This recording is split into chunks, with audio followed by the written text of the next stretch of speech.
बोलो सदगुरुदेव की जय। यानी नेपाल देश में ये तारकेश्वर काठमांडू में है, पहाड़ पर है। ये आप लोग देख रहे हैं ये पूरा नज़ारा। सदगुरु विशाल देव यहाँ तप किए थे और स्वरूप साहब और उनके शिष्य 2 है और एक ये साधु अखंड साहब है। ये सदगुरु सच्चे साहब जी की समाधि है यहाँ पे। और एक और अमुक साहब का ये पीछे देख रहे हैं वो समाधि अमुक साहब का है। संत भक्त लोग यहाँ साधना करते थे, रहते थे। और आज सत्संग के कार्यक्रम हो रहा है, उसमें आप स्वरूप साहब अपने विचार देंगे। बोलो सदगुरुदेव की जय। साहब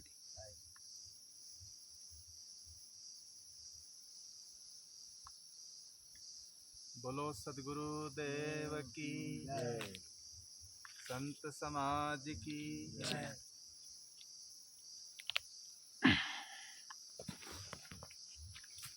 पारख रूप कबीर सृष्टि मनोमय से पृथक हरो महा हो भीर अबंदी छोर उदार चित संत सिरो मणियाप पारख ज्ञान प्रकाश करी हरो मोह संताप जीवन के उपकार हित सोई रूप सब संत जे निज रूप को प्राप्ति है अवज होए रहंत बंदो शीस झुकाए तिन्हें अज होए रहंत बंदो शीस झुकाए तिन्हें।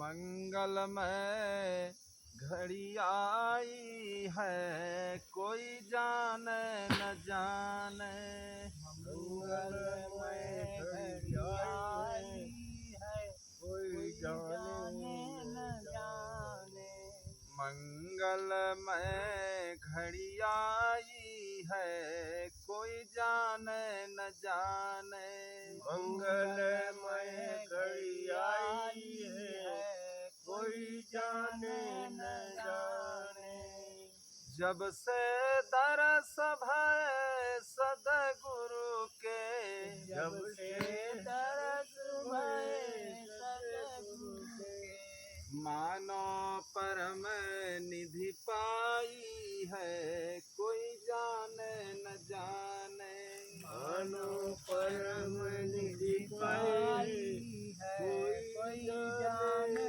न जाने मंगलमय घड़ी आई है कोई जाने न जाने मंगलमय घड़ी आई है कोई जाने न जाने शुभ सतसंगत सुलभ भयो जब शुभ सतसंगत सुलभ भयो जब ज्ञानामृत झरी लाई है कोई जाने न जाने ज्ञानामृत झरी लाई है कोई जाने न जाने मंगलमय घड़ी आई है कोई जाने न जाने मंगलमय घड़ी आई है कोई जाने न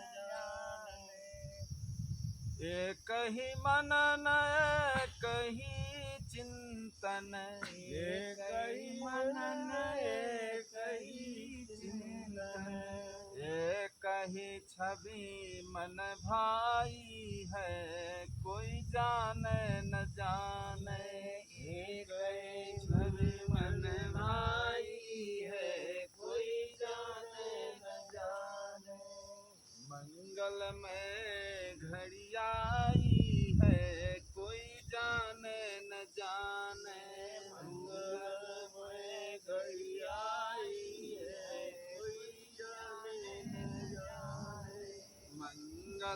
में घड़ी आई है कोई जाने न जाने। मंगल में घड़ी आई है कोई जाने न जाने। सकल विश्व में उस गुरुवर की, सकल विश्व में उस गुरुवर की सुचि सुंदरता छाई है कोई जाने न जाने। सुचि सुंदरता छाई है कोई जाने न जाने। मंगल में घड़ी आई है कोई जाने न जाने। मंगल में घड़ी आई है कोई जाने न जाने। सुनी सुनी निज गुरुवर की महिमा, सुनी सुनी गुरुवर की महिमा। मन में सुरति समाई है कोई जाने न जाने।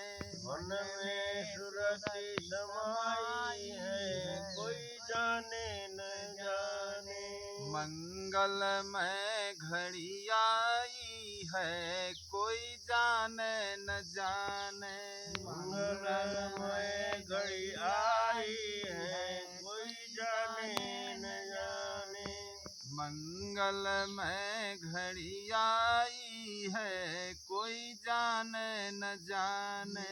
मंगल में घड़ी आई है कोई जाने न जाने। पथिक धन्यवा जिसने अपने, पथिक धन्यवा जिसने अपने गुरु से प्रीति लगाई है कोई जाने न जाने।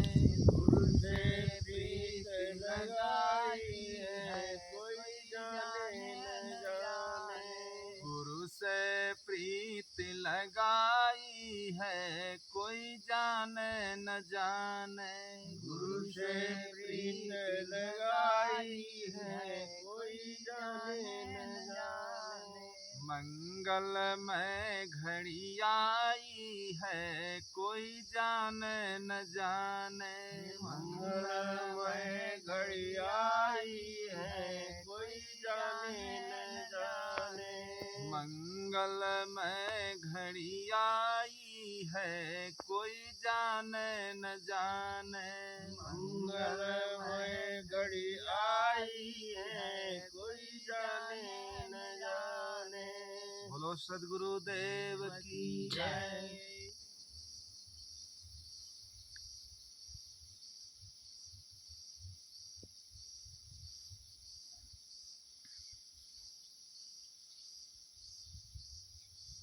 मानुष होइके ना मुआ, मुआ सो डांगर ढोर। और एको जीव ठौर नहीं लागा, हुआ सो हाथी घोड़। अंकुर भखै सो मानवा, मांस भखै सो स्वान। और जीव बधे सो काल है, सदा नरक परमान। सद्गुरु कबीर अपने मौलिक ग्रंथ बीजक में कहते हैं कि मनुष्य हो करके अगर हमने अपने जीवन का सुधार नहीं किया, क्योंकि मनुष्य जीवन ही कर्म भूमिका है। आज हम लोग कहाँ बैठे हैं? कर्म भूमिका पर बैठे। मनुष्य जीवन में नए कर्मों का निर्माण होता है। अन्य जितनी खानियां हैं वो भोग भूमिकाएं हैं। वहाँ केवल किए हुए कर्मों का भोग होता है, लेकिन नए कर्मों का वहाँ निर्माण नहीं होता। मनुष्य को पाप पुण्य का धर्म का ज्ञान है, लेकिन अन्य खानियों में जीव जंतु जो हैं उन्हें पाप पुण्य धर्म का ज्ञान नहीं। इसलिए मनुष्य को पाप लगता है पाप पुण्य का, अन्य खानियों में जीव जंतु है उन्हें नहीं लगता। तो आज हम कर्म भूमिका में बैठे हैं, और ये कर्म भूमिका जो है बार बार ये जीवन मिलने वाला नहीं। जैसे इंडिया में जगह जगह रेलवे व्यवस्था की गई है, जगह जगह जंक्शन बनाए गए। जंक्शन उसे कहते हैं जहां अनेक तरफ से ट्रेनें आती जाती हैं। इसी प्रकार ये मनुष्य जीवन जो है जंक्शन के समान है। इस मनुष्य जीवन से चाहे हम नरक को चले जाएं, चाहे स्वर्ग को चले जाएं, चाहे अपने जीवन में हम राग करें, चाहे वैराग करें, हम बिल्कुल स्वतंत्र। हमारे ऊपर कोई ईश्वर, अल्लाह, गॉड, खुदा, कोई हमें रोकने वाला नहीं है। ये तो केवल एक भय दिखा दिया गया है समाज को कि ऊपर कुछ है, लेकिन ऊपर कुछ नहीं। मनुष्य ही सब कुछ बनाता है, मनुष्य ही सबकी रचना करता है। सारी कला कल्पना है मनुज की, और तुम्हारी नहीं तो तुम्हारे अनुज की। श्री निर्मल साहब कहते हैं न्यायनामा में, जितनी आप कला कल्पना देखते हैं, जितने आविष्कार देखते हैं, सब मनुष्य के ही बनाए। लेकिन हम लोग अंधविश्वास बस ऊपर ऊपर देखते रहते हैं कि ऊपर कोई है, कोई शक्ति है, कोई दैवी शक्ति है जो इस सृष्टि को चलाती है। एक कारण कारज की व्यवस्था जो है अटूट, जाड़ा होना, गर्मी होना, बरसात होना, ऋतुओं का बदलना, और जड़ चेतन जो ये दो पदार्थ जो हैं ये अनादि हैं। ये दो अनादि हैं, ये सदा से हैं, इन्हें कोई नहीं बनाया। पृथ्वी, जल, अग्नि, वायु और ये चेतन जीव जो ये अनादि हैं। और चार खानियों में देखिए जीव का गमनागमन कर्मानुसार होता है। जैसे हम कर्म करते हैं वैसे ही संस्कार बनते हैं, और वही संस्कार हमें चार खानियों में ले जाते हैं। तो अच्छे संस्कार बनाने के लिए देखिए सदगुरु की दया से, सदगुरु की कृपा से आज हम सत्संग की और कर्म की भूमिका में आ गए। यहाँ हम आज कर्मों का निर्माण कर रहे हैं। लेकिन जब मनुष्य जीवन हमें मिलता है तो देखिए अभिमान में, घमंड में, अहंकार में ऐसे ऐसे दुर्गुण हमारे पास आ जाते हैं कि उन दुर्गुणों के प्रमाद में पड़ करके हम जो करने के लिए यहाँ आए थे वो भूल जाते हैं। यही सबसे बड़ी कमी है। मनुष्य तन है जंक्शन, चाहे जित को जावे, और समय पूर्ण होने पे रुकती न घड़ियां। तो आज हम जंक्शन में बैठे हुए हैं, और ये ऐसा जंक्शन है, चाहे अपने जीवन को हम संवार लें, चाहे अपने जीवन में हम सद्गुणों को भर लें, चाहे अपने जीवन में हम दुर्गुणों को भर लें। बिल्कुल हम स्वतंत्र हैं। जिसकी दिशा अच्छी है तो दशा अच्छी हो जाती है, और जिसकी चाल अच्छी है तो देखिए हाल उसके अपने आप अच्छे हो जाते हैं। तो अपने अंदर ऐसी भावना, ऐसे विचारों को ला करके हमें जीवन को व्यतीत करना है, क्योंकि ये बार बार ऐसा अवसर मिलने वाला नहीं। जो अवसर से चूक जाता है देखिए उसे पश्चाताप होता है। गोस्वामी जी ने कहा है एक पद में कि अवसर बीते, अवसर बीते, मन पछीतई है, अवसर बीते, मन पछीतई है, अवसर बीते। तो जीवन का जब अवसर चला जाता है तो हमें पश्चाताप होता है। एक जगदीश नाम का मनुष्य था, वो अपनी ससुराल को गया, और ससुराल में अच्छा अच्छा भोजन मिला, बहुत दिन तक वहाँ पड़ा रहा। बरसात का महीना था, धान की रोपाई हो रही थी खेतों में। तो एक दिन सास सोचने लगी कि जाएगा नहीं तो मेरी लड़की और मेरे जो बच्चे छोटे छोटे वहाँ हैं क्या खाएंगे। तो जब भोजन परोसने लगी एक दिन तो क्या कहने लगी सास जो थी कि जगदीश यही भात से भाग, कि अब मैं तेरी थाली में भोजन परोसने वाली नहीं। फिर जगदीश तैयारी करता है अपने घर की। ससुराल वाले बहुत कुछ सामान दे करके और उसको विदा करते हैं। रास्ते में चलता है तो क्या देखता है, रास्ते में एक चौराहे पर जुआ हो रहा था। वो जुआ को देखने लगा तो उसने सोचा खेती किसानी में तो 6 महीने के बाद फसल मिलती है और ये तो बहुत अच्छा धंधा है। तुरंत पासा पलट गया, 1 लाख के 2 लाख हो गए, 5 लाख के 10 हो गए, 20 लाख के 50 लाख हो गए। तो जितना ससुराल में उसको मिला था धन संपत्ति और सामान, सब दांव पर लगा दिया, सब दांव पर लगा दिया बंधुओं। लेकिन पासा नहीं पलटा, सब हार गया। जितने जुआरी थे सारी सामान जुआरियों ने छीन लिया और छीन करके और फिर रोते हुए गिड़गिड़ाते हुए अपने घर की तरफ चला। तब तक खेती किसानी का काम जो है बंद हो गया था, पानी बरसना भी बंद हो गया था, किसानी भी गई और जो ससुराल में सामान मिली थी वो भी छीन गई। तो देखिए अनंतों दुख सहना पड़ा, कितना दुख उसको उठाना पड़ा। इस उदाहरण का सिद्धांत क्या है? ये जगदीश कौन है? ये जीव है। ये जगदीश जीव है, ये इस संसार रूपी ससुराल को आया है। और सास कौन है? जो सदगुरु हैं, वो सास रूपी सदगुरु हैं। तो सदगुरु ज्ञान दे देते हैं, ये माया में आकर के यहाँ भरम जाता है, भटक जाता है संसार में आकर के। कहीं सास रूपी सदगुरु मिल जाते हैं संजोगवश, तो वो ज्ञान दे देते हैं, तुम कहाँ जा रहे हो और किस लिए आए थे, क्या कर रहे हो, ये जीवन किस लिए मिला है, ये जीवन में क्या करना है, कैसे रहना है, जीवन का उद्देश्य क्या है, जिंदगी का मर्म क्या है। भली भांत समझा करके उसको ज्ञान दे देते हैं, उसकी आंखें खुल जाती हैं, उसकी आंखें खुल जाती हैं। और लेकिन आंखें खुल जाती हैं, आगे जब बढ़ता है उस ज्ञान को लेकर के, फिर उस ज्ञान को जब भूल जाता है तो देखिए फिर संसार के माया के आवरण में पड़ जाता है। सब कुछ उसका धरोहर ज्ञान ध्यान भक्ति सब छीन जाता है। तो क्या होता है अंत में? अनंतों खानियों में जा करके वो नाना कष्ट उठाता है, नाना कष्ट उठाता है और वहाँ कोई रक्षक उसे नहीं मिलता है। तो बंधुओं, जो अवसर आज जीवन का मिला हुआ है, इस अवसर से नहीं चूकना चाहिए।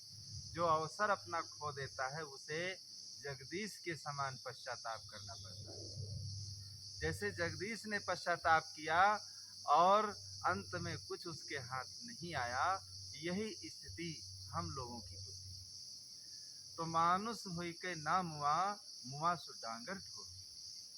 सदुर कबीर कहते हैं, मनुष्य होकर के अगर नहीं मुआ, मनुष्य होकर के अगर सुधार नहीं किया, मनुष्य होकर के अगर परमार्थ और कल्याण की भूमिका पर नहीं आया, तो क्या डांगर ढोर जब हो जाएगा, नीची खानियों में जब चला जाएगा, तो वहाँ सुधार क्या करेगा?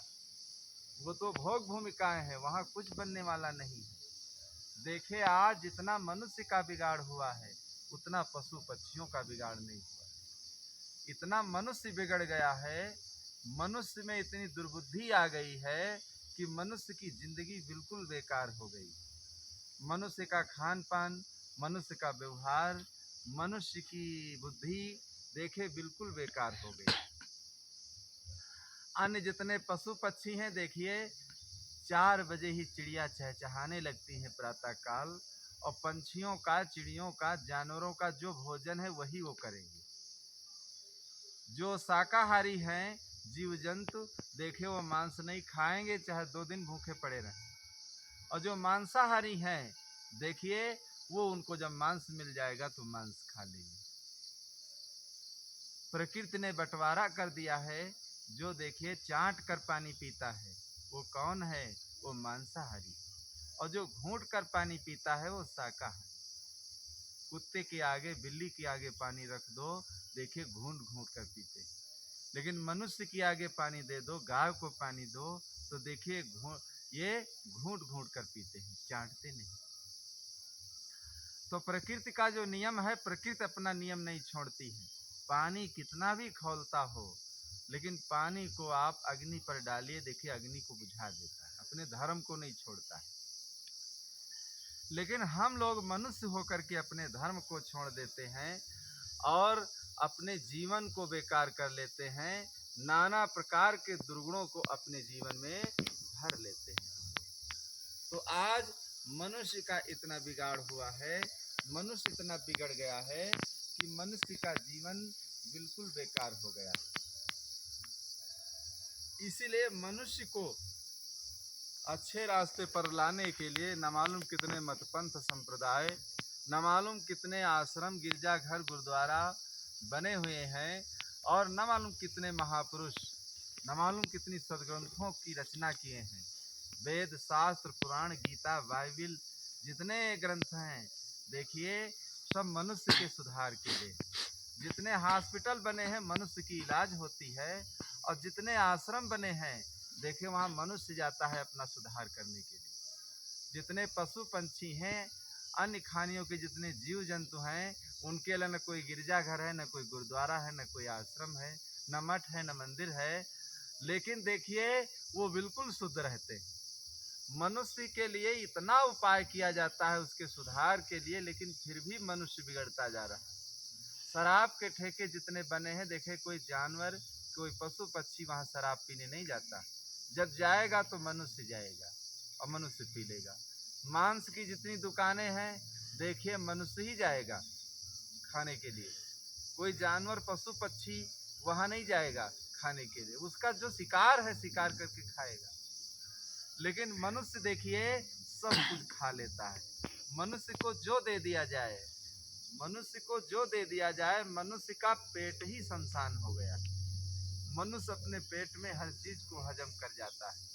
श्री निर्मल साहब कहते हैं,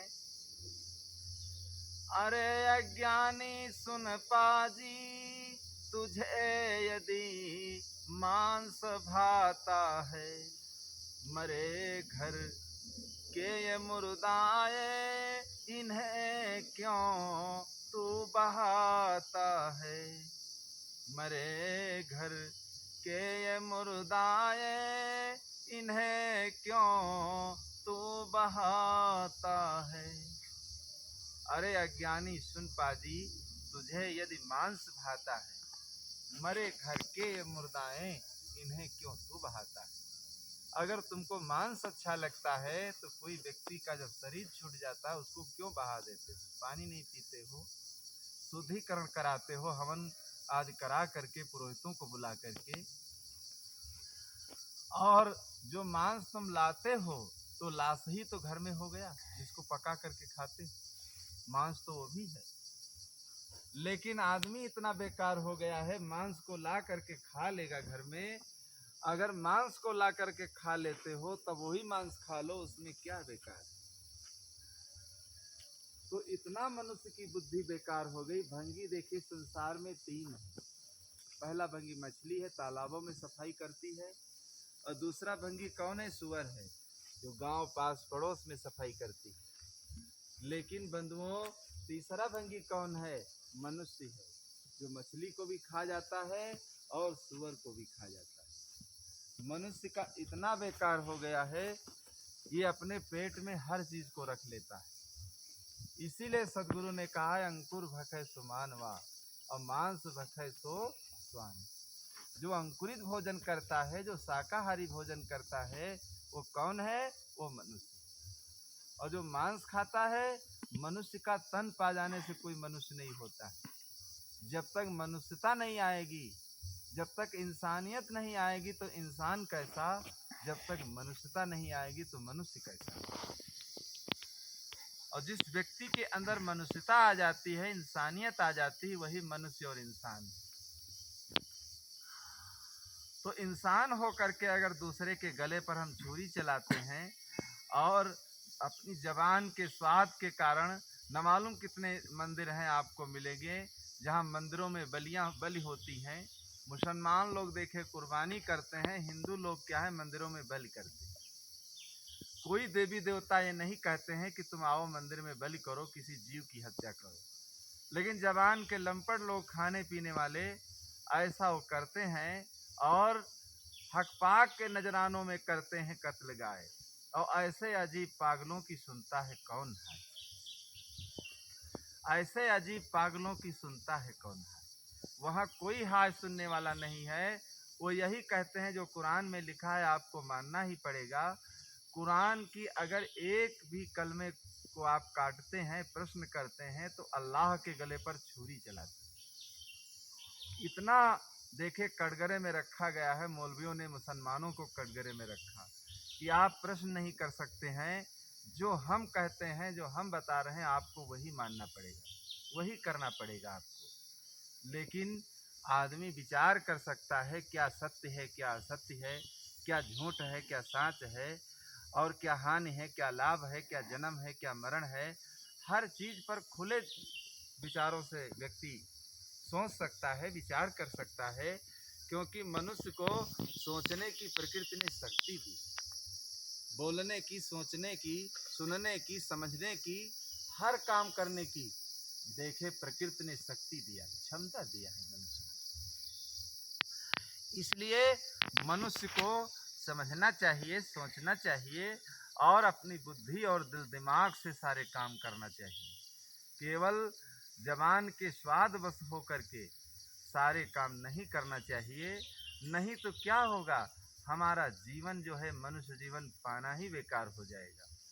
क्योंकि ये बार बार जीवन मिलने वाला नहीं है। आज मनुष्य जीवन में है हम, तो सब कुछ हमारे हाथ में है, सब हर बात को हम जीवन में सोच सकते हैं और अपने जीवन का सुधार कर सकते हैं। कल हमारे पास कोई चारा नहीं रहेगा, जब शरीर छूट जाएगा तो अंत में क्या है, केवल पश्चाताप हाथ लगेगा, कुछ होने वाला नहीं है। तो अंकुर भखे सो मानवा, और मांस भखे सो स्वान, और जीव बधे सो काल है, सदा नरक परमान। जो जीव की वध करता है, जीवों को मार मार करके, काट काट करके खाता है, कहते हैं वो सदा नरकगामी हो जाता है। वैसे ही उसके संस्कार बन जाते हैं, वैसे ही उसके विचार बन जाते हैं, और गंदी चीज़ को मुख में रख लेगा, खा लेगा, और अपने जीवन को अपवित्र कर लेगा। देखिए, मुर्गी के अंडे खाने वाले क्या कहते हैं, महाराज जी जो हम अंडे खाते हैं वो शाकाहारी अंडे होते हैं। देखिए, मुर्गी जो समय से अंडा देती है, मुर्गी उस पर बैठती है तो उसमें बच्चे होते हैं, और जो मुर्गी समय से अंडा नहीं देती, असमय में देती है, आप जानते हो क्या है, वो मुर्गी का मल, वो मुर्गी के पेट की सफाई है। आदमी इतना बेकार हो गया है कि मुर्गी के मल को खा लेता है, मुर्गी के पेट के मल को खा लेता है। इतना मनुष्य बेकार हो गया है, और लोग कहते कि हम शाकाहारी अंडे खाते। अरे कहीं शाकाहारी अंडे होते हैं? मनुष्य को खाने पीने के लिए मेवा, मिष्ठान, दूध, दही, साग, भाजी, फल, फूल, प्रकृति ने कितनी चीज़ें बनाया है, हम खा नहीं सकते, हम ले नहीं सकते, इतनी कीमती चीज़ें हैं। और मनुष्य अगर जैसा खाए अन्न वैसा बने मन, और जैसे पिए पानी और वैसे बोले पानी। जैसा हम अन्न खाएंगे, देखिए, वैसा ही हमारा मन बनेगा, वैसे हमारे विचार बनेंगे, और वैसे ही हमारे परिवार पर वैसी छाप पड़ेगी। और जब अन्न हम गलत खाएंगे तो हमारा विचार गंदे होंगे, हमारा मन मलिन होगा, और हमारे सिर पर पाप का बोझा लग जाएगा। किसी को मार करके, किसी को काट करके जो चीज़ मिलती हो, देखिए कितना पाप लगता है, बहुत पाप लगता है। तो मनुष्य को ऐसा कर्म नहीं करना चाहिए। एक कथावाचक थे, तो जगह जगह कथाएं कहा करते थे। देखिए, कहने वाले बहुत हैं आजकल, और कहने के साथ साथ जो जीवन में अपनी रहनी बनाता है, विशेषता उस व्यक्ति की होती है। सदगुरु विशाल देव में यही विशेषता थी कि उन्होंने पहले रहनी बना करके फिर उन्होंने अपनी बात समाज के समक्ष उन्होंने कहा। भवयान उन्होंने बाद में बनाया, पहले भवयान और मुक्ति द्वार के सारे विचार जो है अपने जीवन में दर्शित करके उन्होंने दिखा दिया। उसके बाद भवयान की रचना किया। लेखक, वक्ता, ज्ञानी लोग बहुत हैं, लेकिन जो रहनी में रहता हो, विशेषता उस व्यक्ति की होती है। तो उनकी कथावाचक की जो धर्मपत्नी थी, वो कहने लगी, अरे हमारे यहाँ कभी उनकी कथा नहीं लगती है, और दुनिया को तारते हैं, और दीपक के तले अंधेला ही। संयोग बस उनकी कथा लग गई। उस दिन अहिंसा धर्म पर वो लच्छेदार भाषण दे रहे थे, और वो भी सुन रही थी। और कथा समाप्त करते ही करते वो अंत में कहने लगे, आज की कथा का सारांश क्या है। कथा का मतलब ही होता है बीती हुई कहानियाँ जो गढ़ी गई हैं, जो गढ़ी गई हैं वही कहानियों का जहाँ पर विवेचन किया जाए। तो आज की कथा का निचोड़ क्या है कि तिल भर मछली खाए के कोटि गौ दे दान, और काशी करवट ले मरे तबहु नरक प्रमाण। तो इतनी बात जब उनकी धर्मपत्नी ने सुना तो बहुत शर्मिंदा हो गई, दांत के नीचे उंगली को दबा लिया।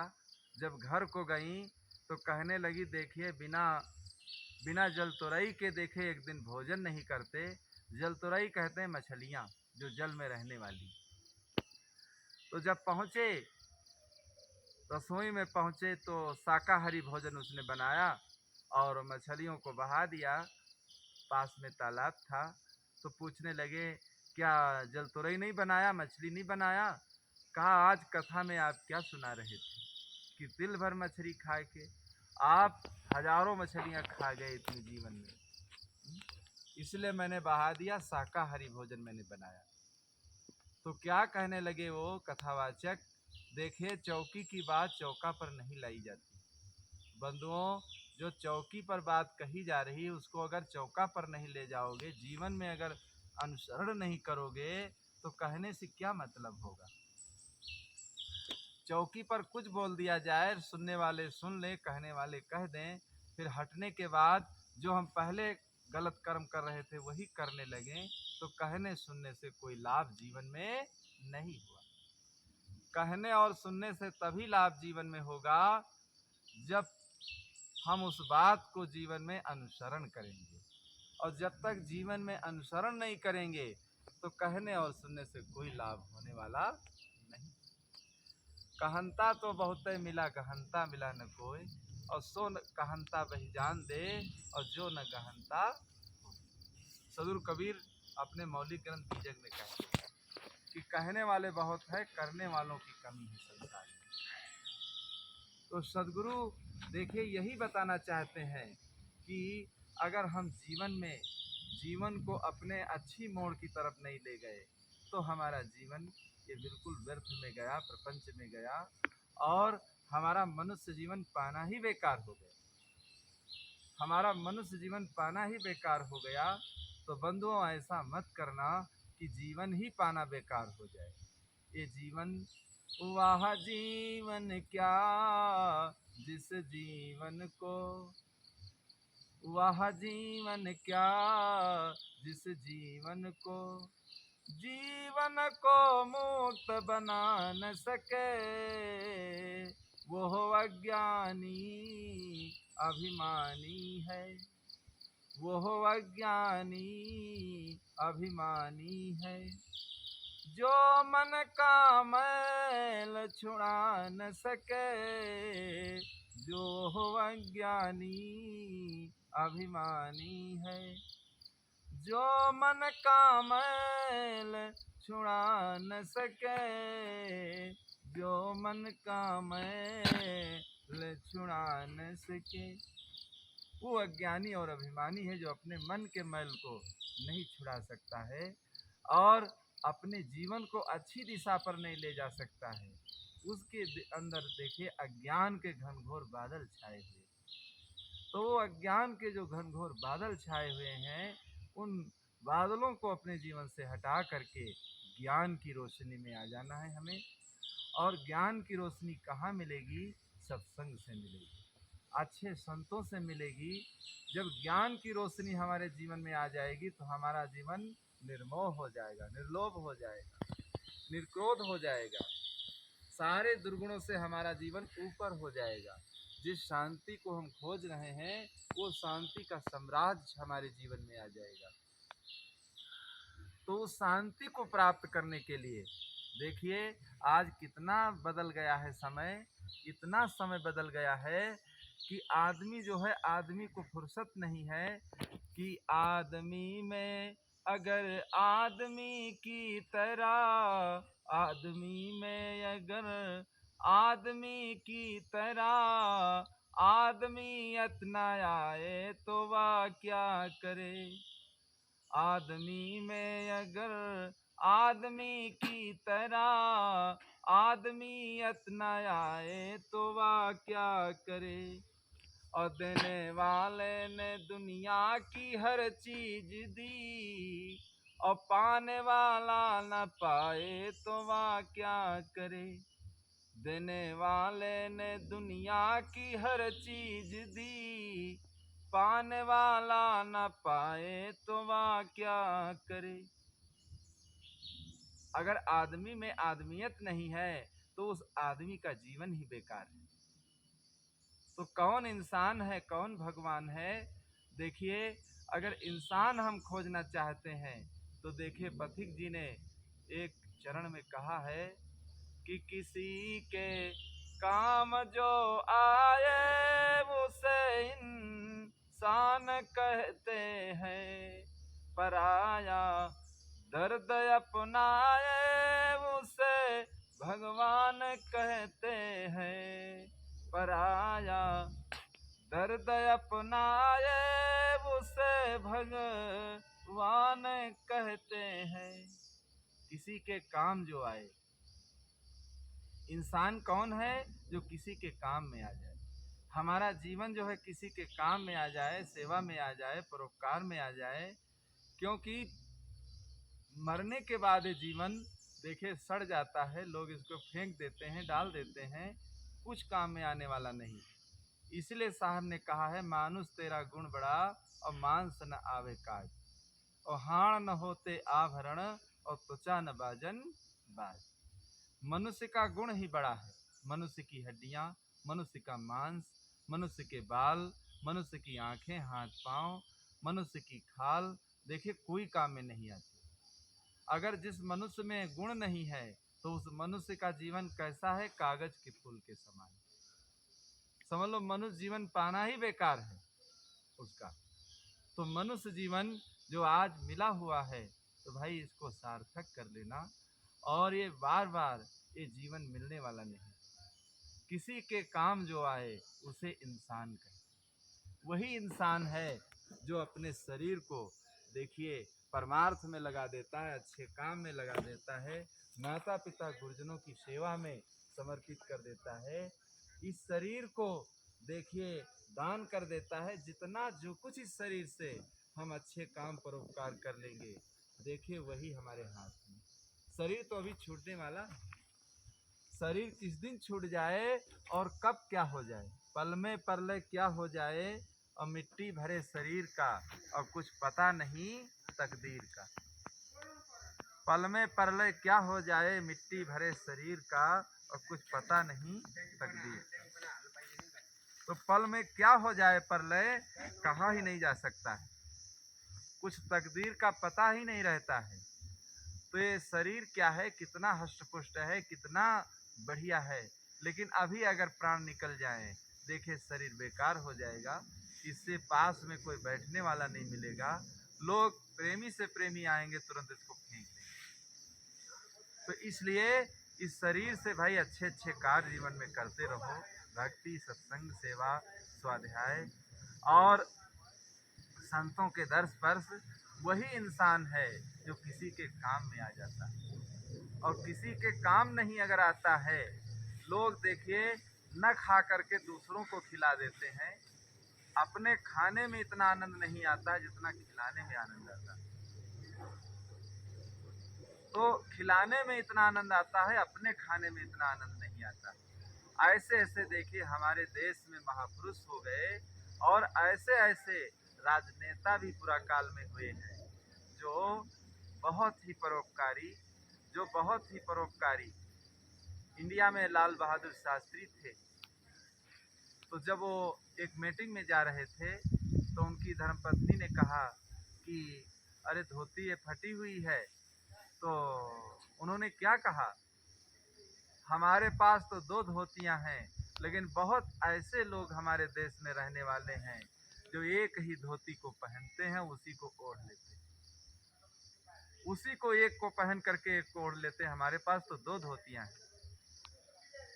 देखिए कितने ईमानदार और कितने देशभक्ति करने वाले और कितने जनता के साथ अच्छे काम करने वाले।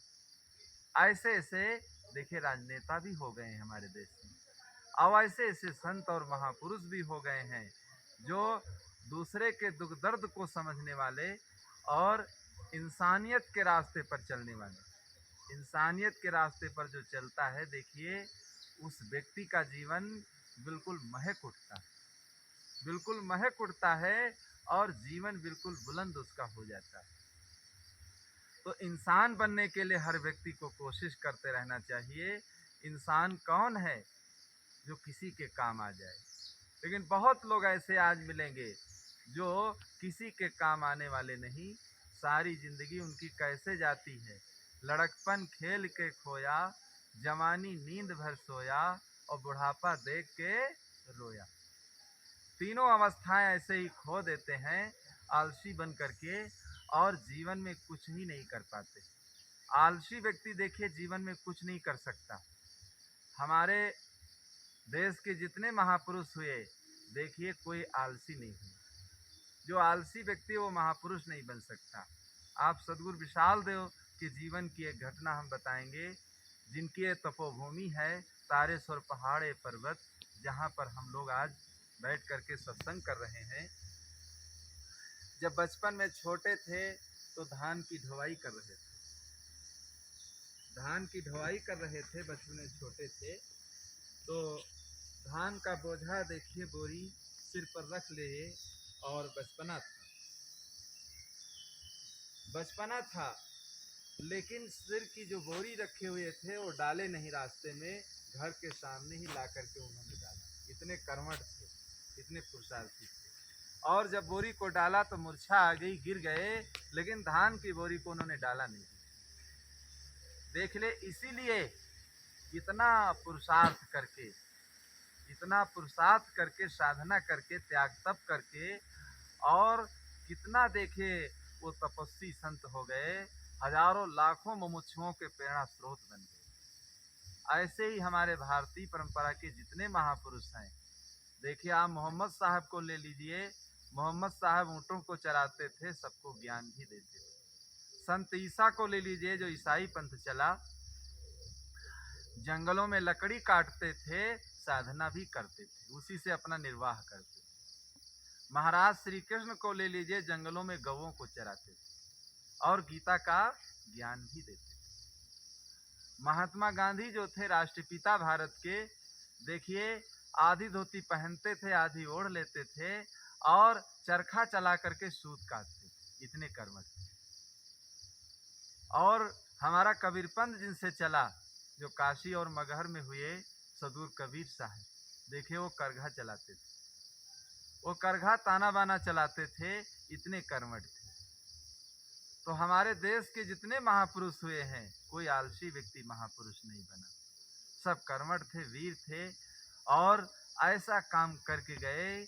आज भी समाज उससे सीख ले रही है और लोग शिक्षा लेने के लिए अपने जीवन में कोशिश करते हैं कि हम लोगों के जीवन में भी अच्छा ज्ञान आ जाए, अच्छी बुद्धि आ जाए, अच्छे विचार हम लोगों के जीवन में आ जाए। तो किसी के काम जो आए उसे इंसान कहते हैं। वो इंसान है जो किसी के काम में आ जाए, और पराया दर्द अपनाए उसे भगवान कहते हैं। कितना तितिक्ष होना चाहिए। एक बार वो इंडिया में पीलीभीत ऋषिकेश की यात्रा कर रहे थे विशाल देव, वहीं पर पाँव में कांटा लग गया और पाँव बहुत फूल गया, चलने में बहुत परेशानी हुई। और लेकिन एक नदी के किनारे स्थित थे, गांव का कोई प्रेमी व्यक्ति था, जब वहां गया देखा तो उन्हें बुला लाया। पाँव देखा, जब कांटा को निकाला तो हाय हाय करने लगा कि अरे इतना बड़ा कांटा, इतना पाँव फूल गया, फिर भी आप डरे नहीं। देखे इतने वीर थे, इतने कर्मठ थे, गृहस्थी का त्याग करके फिर देखिए कहाँ कहाँ कोई कहे अरे निर्वाह के लिए कोई कुछ कर लो, लेकिन घर गृहस्थी का त्याग करके और फिर जब से वो बैराग मार्ग में गए, पूरा जीवन देखिए, पूरा जीवन घूमते हुए, भ्रमण करते हुए, सबको अच्छा ज्ञान देते हुए नेपाल और भारत में विभिन्न जगहों पर भक्तों ने उनके लिए 50 आश्रम बनवाए। समय समय पर उन आश्रमों में वो विराजते थे अपने शिष्यों के साथ, और जहाँ रहते थे 150 लोग उनके साथ में साधना भजन करते रहते थे। और इतना तत्याग से देखिए, भारत तो छोड़िए ही, नेपाल तक लोग प्रभावित हुए, यहाँ तक उनकी सुकीर्ति आ गई। और कई आश्रम देखे यहाँ उनके नाम से, यहाँ नेपाल में काठमांडू में पहाड़ पर बने हुए हैं, जो अनेक संत महात्मा नेपाली सब रह रहे हैं और शिक्षा दीक्षा और ज्ञान ले रहे हैं अपने जीवन में। तो किसी के काम जो आए उसे इंसान कहते हैं, पराया दर्द अपनाए और उसे भगवान कहते हैं। भगवान किसे कहते हैं? भा माने वायु, गा माने गगन, भा माने भूमि, वा माने वायु, गा माने गगन, ना माने नींद। ये प्रकृति ही भगवान है। जिस प्रकृति में हम रहते हैं, प्रकृति से लेते हैं, ये प्रकृति ही भगवान है। और पराये दर्द दुख को जो समझता हो, जो दूसरे के दुख दर्द को समझता हो, देखिए उसको भगवान की उपमा दी गई। कोई आपत्ति में आप आ जाएं, कोई परेशानी जीवन में आ जाए, अगर कोई व्यक्ति वहां आकर के सहायता कर देता है, तो देखिए आपके मुख से यही निकलता है कि हमारे लिए तो आप भगवान ही हो गए, हमारे लिए आप भगवान ही हो गए। और भगवान की उपमा दे देता है। बाराबंकी की एक प्रत्यक्ष घटना है। वहाँ एक देवा मेला लगता है। एक लड़की मेला देखने गई और अपने पिता से 100 रुपये पिताजी ने उसके दिया। और जब मेला गई तो मेला में घूमते हुए कुछ नहीं लिया। एक बुजुर्ग व्यक्ति था, उसके साथ में एक लड़की थी, वो बीमार हो गई। और जब इलाज कराने वो गया, डॉक्टर साहब उसकी तरफ देख नहीं रहे थे, अच्छे अच्छे लोगों की इलाज कर रहे थे जहाँ से उनको पैसा मिल रहा था। तब तक घूमते घूमते वो लड़की पहुँच गई। तो लड़की ने कहा, डॉक्टर साहब ये लड़की सीरियस है, आप क्यों इसे नहीं देखते? तो डॉक्टर ने कहा, भाई जो खर्च लगेगा कौन देगा, आप इतनी देर से कहाँ थी? कहीं मैं हिंदू हूँ, ये मुस्लिम परिवार की लड़की, हमारा ये कोई नहीं है, इंसानियत के नाते मैं आपसे कह रही हूँ कि इसकी इलाज करा दे। तो लड़की ने कहा, आप इलाज करिए, जो खर्च लगेगा मैं दूंगी। डॉक्टर साहब इलाज शुरू कर दिए। लड़की कुछ देर में उठ करके बैठ गई, सही हो गई।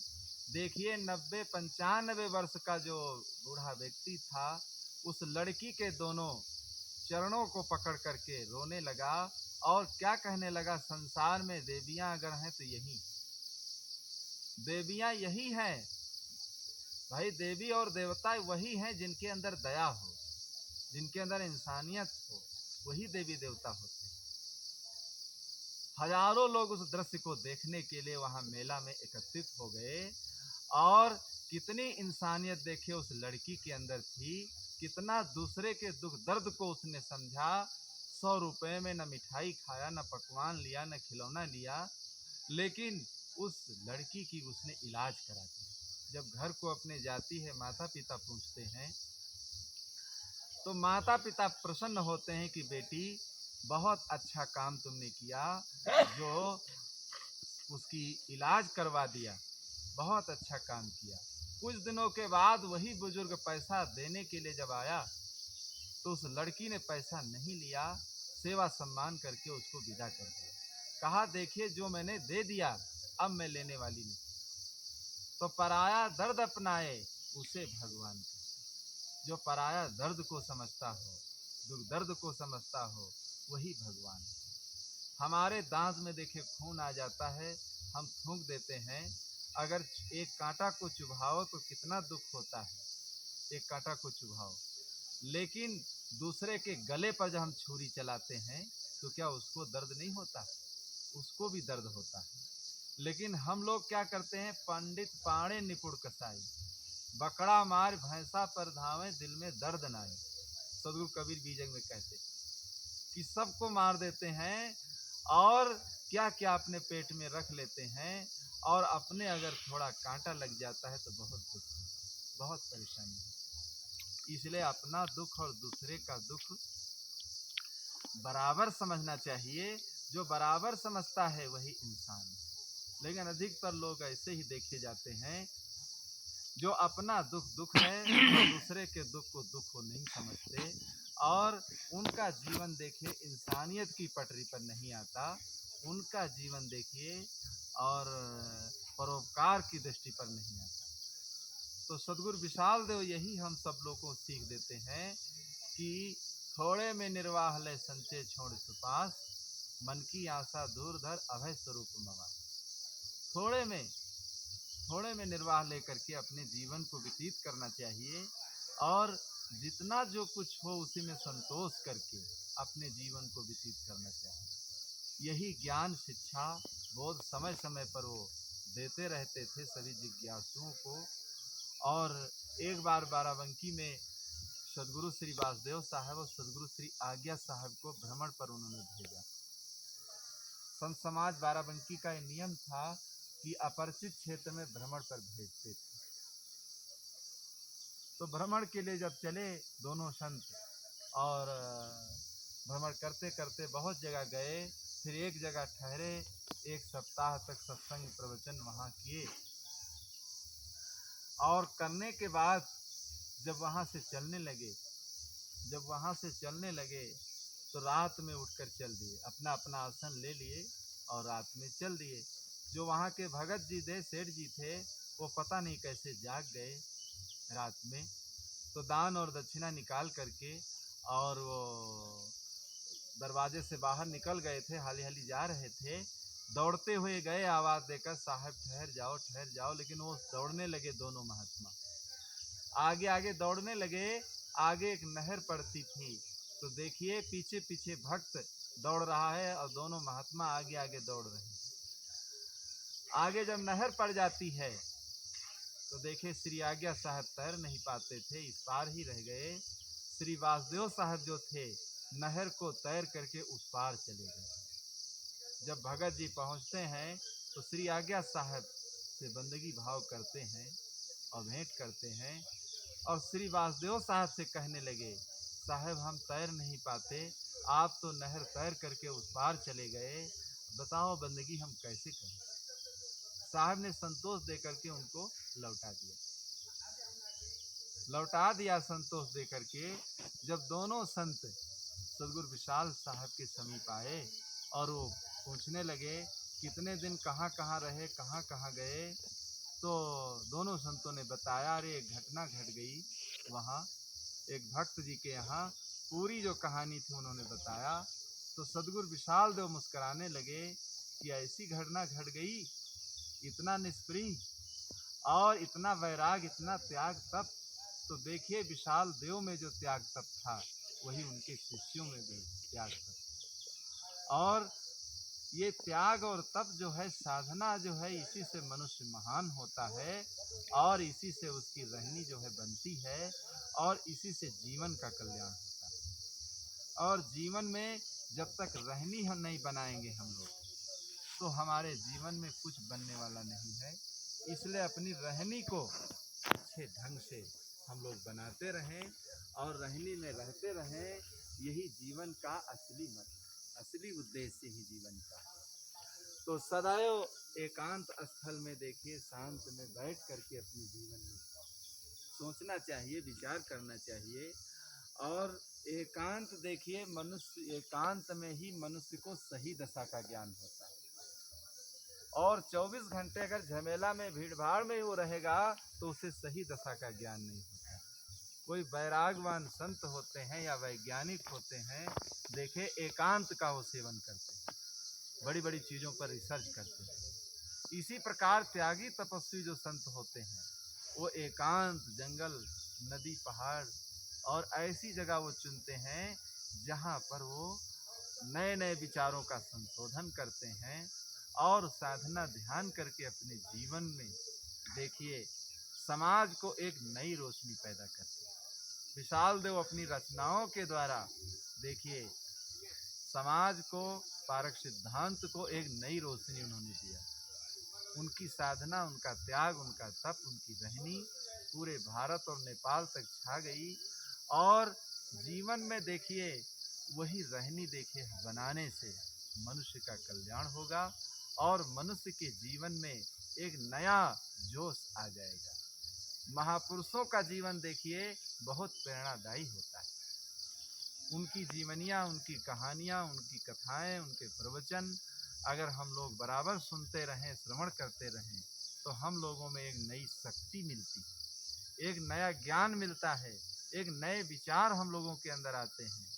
तो ऐसे नए विचार अपने जीवन में ला करके प्राणी और पदार्थ है जो तन का निर्वाह, और बोध बाद चक्कर यही और बिरला पावे हाँ। पूरे विशाल वचनामृत को कह करके अंत में चारों ग्रंथों का निचोड़ बताते हैं एक साथी में कि प्राणी और पदार्थ है जो तन का निर्वाह और बोध बाद चक्कर यही और बिरला पावे हाँ।